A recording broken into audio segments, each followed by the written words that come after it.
Ready. Play.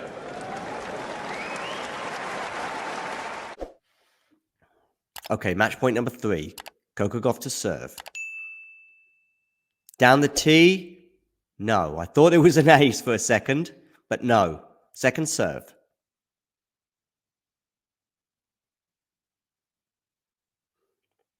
Forehand return from Ostapenko.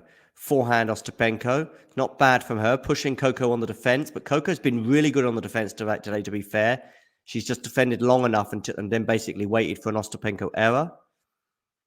Ostapenko hitting the ball sweetly during this rally, to be fair. Nice backhand there, but Coco's equal to all of these shots so far. Oh, it's a winner from Coco Gauff. I didn't see that coming. I just saw Ostapenko freeze, probably knowing that she had no chance with that one. So the match is done. Damien, just bring yourself in whenever you're ready, and we'll have a chat. I am ready. Cool. Is it as simple as some decent defense from Coco, solid, not too many unforced errors, and then let Ostapenko do the rest? I was actually expecting that you were going to say, is it as simple as, Ostapenko throwing everything out? And I was going to say no, but then you added the Coco defense beat, and I think that's fine. That's that's actually a fine summary of the match then. Coco definitely is an incredible athlete. The way she was able to make Ostapenko play one more ball is impressive. We often say that, like, her, maybe Świątek also, whom Ostapenko played in the previous round, are like among the best movers on the tour. They are better at certain different things, right? They're not exactly the same when it comes to the footwork. And I think today, definitely we saw that, Świątek wouldn't be able to make Ostapenko play one more ball. Also didn't really try. She kind of tried to out-hit her. Whereas for Gauff, it was also, of course, easier because, Ostapenko just had a horrible day at the office. She's never had even a little bit of a plan B. She obviously she doesn't have that. We all know that. And she did well to work with like what Ostapenko threw at her. She didn't need to do more. There were some moments where she certainly could have served better, but Ostapenko missed 7 second serve returns in a row. It felt like I'm probably not right with this. It was probably like 6 out of 7, 5 out of 6, but not something that she can really afford to do in a matchup where this is supposed to be one of her main strengths. Of course, Coco is on a run now of 10 wins in a row, dating back, of course, to Cincinnati and going back to Canada before that. In fact, probably if you add Washington, it's probably like 1 loss in about 16 matches, which is pretty good. What do we make, though, of Coco just staying solid, not getting maybe distracted by other things? I mean, she obviously had 1 or 2 issues serving it out there. What a transformation, by the way, in Coco, compared to where we were at 6-8 weeks ago with her going out in the first round of Wimbledon. Is it just all the Brad Gilbert effect? Is it lots of other things going on? Is it Coco's forehand is not so bad right now? Is it a bit of everything? Yeah, we chatted about this, and I said I remember that she got a lot of confidence out of that US Open warm-up swing, and she's using it in a great way, because she's using it to basically figure out whatever happens in her matches. If there were some issues like against Zygmunt when she was getting rushed, Zygmunt going to the net. If there was a match against Mertens where she just wasn't playing well. If there was a match against Wozniacki where there was a lot of I guess discussion between even her and her team, right? In terms of what she should do and how she should approach that matchup. She actually finds the right answer herself against Wozniacki. Today, she just does whatever was necessary. And I think this is maybe something that has not been seen, obviously coupled with the fact that the forehand is not as much of an issue as before. And that's how we've been seeing her do this. I think before the slam, on one of these shows here on the channel, I said that there is a semi-slam final coming for Coco soon. I don't know if at the US Open. Turns out it is at the US Open. Since, of course, she kind of had it a bit easier with Świątek going out. But, even if she played Iga, she would have been a formidable foe for her, I think. And it's a shame we didn't get to see that much, because it would have been more interesting. I know. I saw 1 or 2 people in the live chat were kind of saying, "Oh, all that match against Iga for this."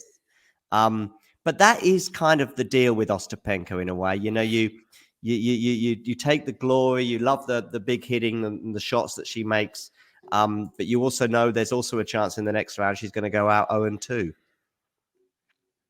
Yeah, that's exactly what we know of Ostapenko, and what she can do. This was really a round that I think really exemplified her qualities as a player, and her play style. The fact that she played 4 deciding sets to get to the quarterfinals. The fact that she had, I don't know, this match against Avanesian, right, where she led 5-2 in the second and third set.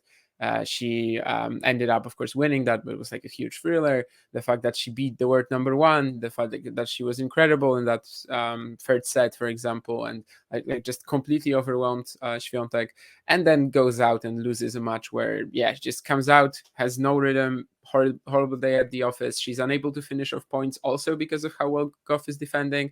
And then there's no plan B. But like that's something, as you said, that's something that we knew that was going to happen if something like that comes up, right?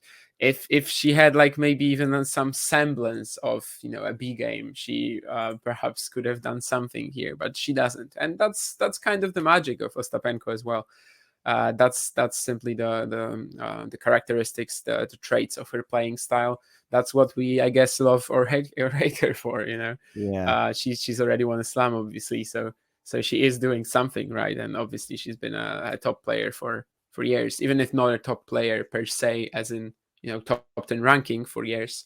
She is always there, lurking as a potential contender to go on a deep run when she manages to link a few good performances together. This run, I guess she had 1 or 2 great showings, maybe against Paulini, or definitely against Świątek.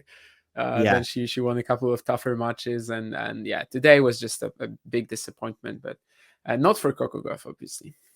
Are you regretting changing your mind at the last minute from Coco to Iga in terms of your tip?